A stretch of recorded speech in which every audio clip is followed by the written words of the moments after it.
السلام عليكم، مرحبا بكم في القناه ديالي. كنتمنى تكونوا بخير وعلى خير. اليوم غادي نوجدوا مع بعضياتنا وصفه من المطبخ المغربي التقليدي واللي هي وصفه الرفيسه.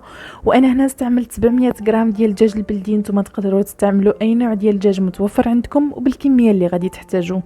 انا غادي نسلقوا شويه مع شويه ديال الاقامه قبل ما نستعملوا في الرفيسه ديالي.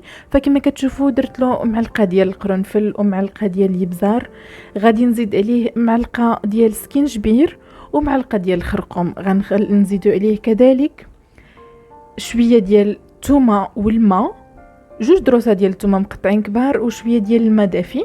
غنسدوا عليه ونخليوه يغلي شويه ومن بعد نحيدوه من هذا الماء ونصفيوه ونزيدوه على الاقامه ديالنا. بالنسبه للرفيسه غادي نحتاجوا العدس بالكميه اللي نتوما غتبغيو. كما كتشوفوا انا دايره كميه كبيره اللي بيتها في الماء ليله قبل. 2 بصلات كبار مقطعين طروفه كبار، 3 دروس ديال الثومه اللي غادي نخليوهم بالقشره ديالهم، والحلبه اللي غادي نديروها في الماء غير قبل ما نطيبوها.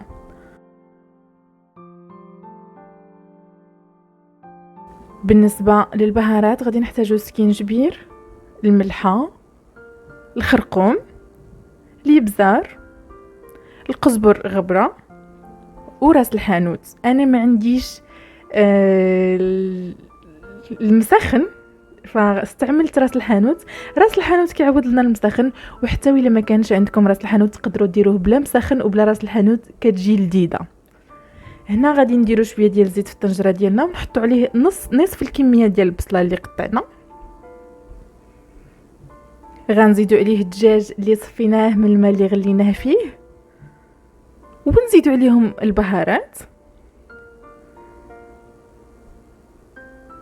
البهارات كيف ما قلنا اللي هما الابزار،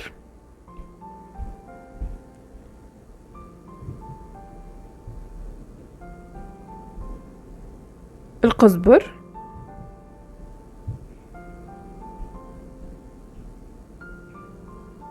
الخرقوم، سكينجبير،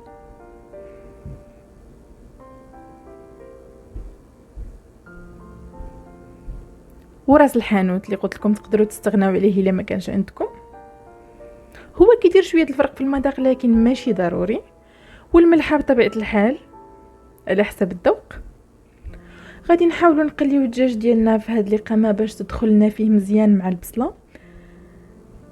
نتوما كيف ما عارفين حنا ملي سلقناه دخلت فيه شويه الاقامه، لكن هو داك السليق كان غير سطحي، فخصوصا بالنسبه للدجاج البلدي فهو صعيب يطيب. فهكذا كندير له باش كتدخلوا الاقامه. غنزيدوا عليه شويه ديال الماء ونزيدوا نحركوه، نخليو داك الماء حتى يبدا يغلي شويه.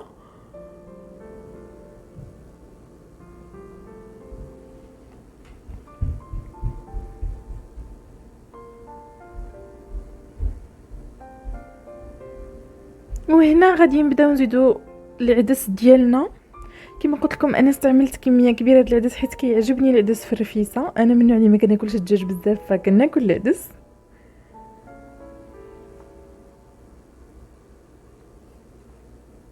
غادي نزيدو عليه كذلك الحلبه ديالنا اللي حيدنا لها الماء.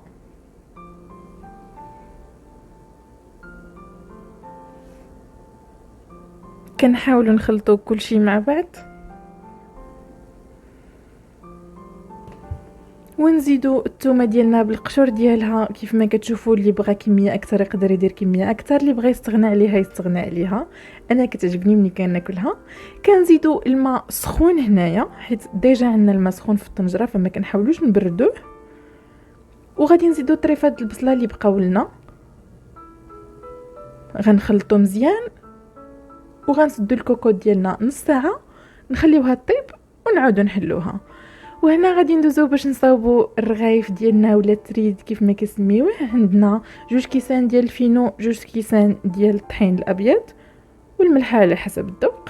نتوما تقدروا تزيدوا الكميه اكثر ولا اقل على حساب شنو غادي تحتاجوا. بالنسبه للماء اللي درنا ماء، انا شخصيا درت ماء دافي حيت عندي الجو بارد، ولكن الا كان عندكم الجو عادي تقدروا تستعملوا ماء الصنبور العادي. غنحاولوا نعجنوا الرغايف ديالنا مزيان كما كتعرفوا هنايا ما كنستعملوش فيهم الخميره، فمن الاحسن اننا ندلكوهم مزيان حتى نشوفوا بلي العجينه ديالنا ولات مجموعه وارتبط، ما بقاتش كتلصق في اليدين. وملي كنكونوا كندلكوها كنشوفوها بدات كتعطينا الطوع، ملي كتعطينا الطوع كنخليوها. هنا كما كتشوفوا دلكتها مزيان وبدات كتعطيني الطوع، غاديه ندير لها شويه ديال الزيت من الفوق ومن التحت باش ما تنشفليش العجينه ديالي.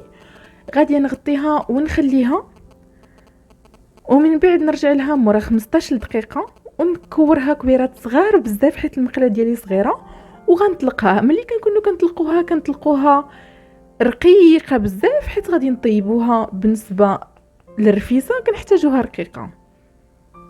هنا كيف ما كتشوفوا في الطريقه ديال الطياب انا كنطيب 3 مع بعضياتهم.